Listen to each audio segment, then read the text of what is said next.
Hey there, savvy people. Jarrod here with Confidently Retired. I was at lunch the other day and got asked a couple of questions, and I thought I would share one of those questions with you guys today. I was sitting across the break room from a gentleman, and he came over and said, "Hey, you're Jarrod, right?" And I said, "Yes, I am." And he said, "You're the financial advisor guy, right?" And I said, "Yes." And he said, "Well, I've got a question, and I think maybe you can help me out."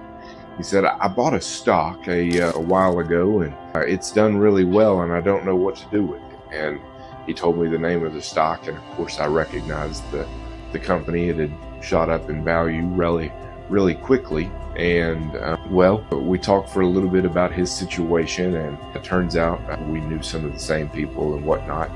Anyway, all of that being said, I got to know enough about his situation and what he was planning to do with the stock to be able to give him a little bit of advice about what to do with the money in the stock after he sold it. And basically what it came down to, though, was he had a couple of options. He had bought the stock and he wasn't planning to do anything with the money that was going to be coming from the proceeds if he sold it, and it was still going to be several years before he needed the money. So he could have just left the money in that stock and let it ride and continue to grow, hoping that the company would have continued to have done well. So that was option one. He could have just left it there and continued to let it grow or hope that it grew. But since it had seen such great appreciation, one of the other things that he was concerned about was that, that maybe that company would lose value.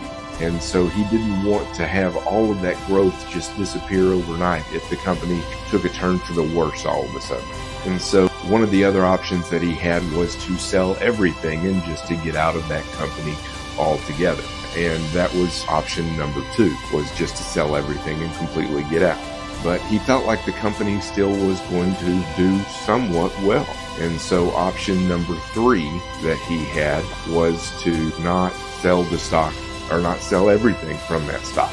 And so instead of selling everything from the stock, I gave him a third option. The third option that he had was going to be to just sell half of his position in that stock. And so that was what he wound up doing. He's going to sell half of his position in the stock, and then he's going to retain the other half. As he retains the other half, he's going to keep that, and hopefully the company will continue to do well. And then he's going to go out and look for a place to reinvest the proceeds from the half that he did sell. So there you go. He could have held all of his position, hoping that it continued to grow and do well, but he would have kept all his eggs in one basket. He could have sold everything, but then he had fear of missing out if the company would have continued to do well. And then the third option, the one that this gentleman went with, was to sell half of his position in that company and then to retain the other half, and he'll go out and reinvest the proceeds from the portion that he did sell. That's it, folks. Happy investing, happy retirement. We want you to be confidently retired. Reach out to us if we can help you with anything. Info@confidently.retired.com. Thank you.